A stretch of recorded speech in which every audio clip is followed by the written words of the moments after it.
شادی سے پہلے فوٹو سیشن، غیر شرعی لباس، مرد و زن کا اختلاط، یہ سب وہ راستے ہیں جو ہمیں گناہ کی طرف لے جا رہے ہیں۔ جب حکومت کوئی ظلم کرے تو یہی علماء دھرنے دیتے ہیں، احتجاج کرتے ہیں۔ علماء کہاں ہیں؟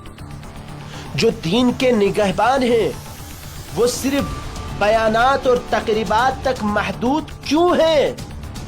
ادارہ صرف نام سے دینی نہیں بنتا بلکہ اقدام سے بنتا ہے۔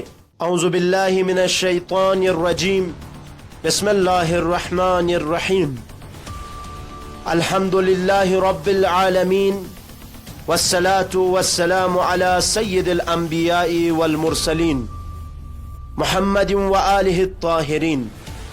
برادران ایمانی، ہمارا خطے لداخ ہمیشہ سے دین، ایمان اور حیا کا مرکز مانا جاتا رہا ہے۔ یہ وہ سرزمین ہے جہاں اذان کی صدا گونجتی تھی تو دلوں میں ایمان تازہ ہوتا تھا، لیکن افسوس آج وہی خطہ جسے ہم مذہبی و دیندار کہتے ہیں، وہاں بے حیائی، دکھاوا اور رسومات جاہلیہ عام ہوتی جا رہی ہے۔ آج نکاح کے بعد رخصتی سے پہلے جو دن شادی کے تیاری کے ہوتے ہیں، ہلدی کی تقریب، کیک کاٹنے کی رسم، مختلف فوٹو شوٹ، سوشل میڈیا پر ویڈیوز، کیا یہ اسلام کی تعلیمات ہے؟ کیا یہ وہ سنت رسول خدا ہے کہ جس کی تحفظ کے لیے امام حسین علیہ السلام نے قربانیاں دی؟ خداوند کریم قرآن مجید میں ارشاد فرماتا ہے، زنا کے قریب بھی نہ جاؤ، یہ بے حیائی ہے اور برا راستہ ہے۔ لیکن آج ہم زنا کے قریب نہیں بلکہ اس کے دروازے کو خود کھول رہے ہیں۔ شادی سے پہلے فوٹو سیشن، غیر شرعی لباس، مرد و زن کا اختلاط، یہ سب وہ راستے ہیں جو ہمیں گناہ کی طرف لے جا رہے ہیں۔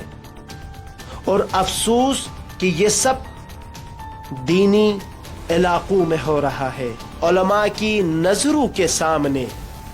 ایک غریب باپ سوچتا ہے کہ میں بیٹی کی شادی کیسے کروں، جب معاشرہ یہ طے کر چکا ہے کہ شادی تب ہی خوبصورت ہے جب ہر دن نیا لباس ہو، نئے لائٹنگ ہو۔ تو اس غریب کی غیرت، اس کی عزت اور اس کی بیٹی کا نکاح سب ان کے رسومات کے بوجھ تلے دب جاتے ہیں۔ یہ کیسی شریعت ہے جو صرف دولت مندوں کے لیے آسان بن گئی ہے؟ اور پھر سوشل میڈیا، جہاں ایک لڑکی کی شادی کی ویڈیوز لاکھوں لوگوں تک پہنچتی ہے جن میں نامحرم بھی ہوتے ہیں۔ کیا ہم بھول گئے ہیں کہ نگاہ نامحرم بھی گناہ ہے؟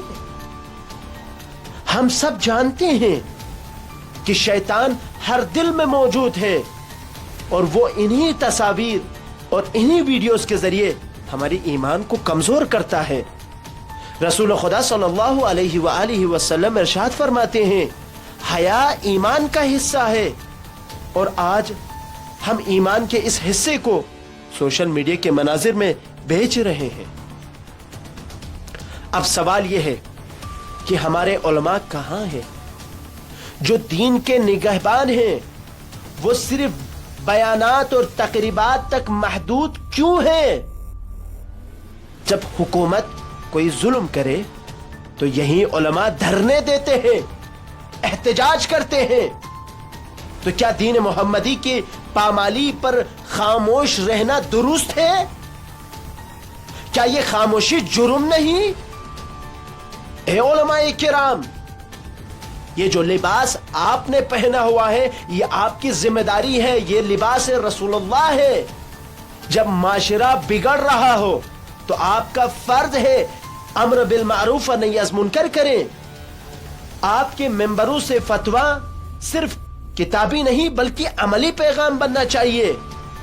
اگر آپ رہبر معظم کے مقلد ہیں تو ان کے فتاووں کو عملی میدان میں لائیں.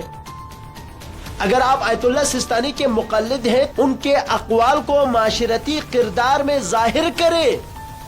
ادارہ صرف نام سے دینی نہیں بنتا بلکہ اقدام سے بنتا ہے. دیکھیں، جس دین کو رسول خدا صلی اللہ علیہ وآلہ وسلم نے تکلیفوں اور قربانیوں سے محفوظ کیا، جس دین کو امام حسین علیہ السلام نے اپنے خون سے زندہ کیا، آج ہم اسی دین کو رسومات جاہلیت کے ذریعے پامال کر رہے ہیں. کیا یہی ہم رسول خدا صلی اللہ علیہ وآلہ وسلم کو پیش کرنا چاہتے ہیں؟ کیا یہی ہم امام حسین علیہ السلام کو تحفہ دینا چاہتے ہیں؟ اگر نہیں تو اٹھے، آواز بلند کیجئے. یہ وقت خاموش رہنے کا نہیں.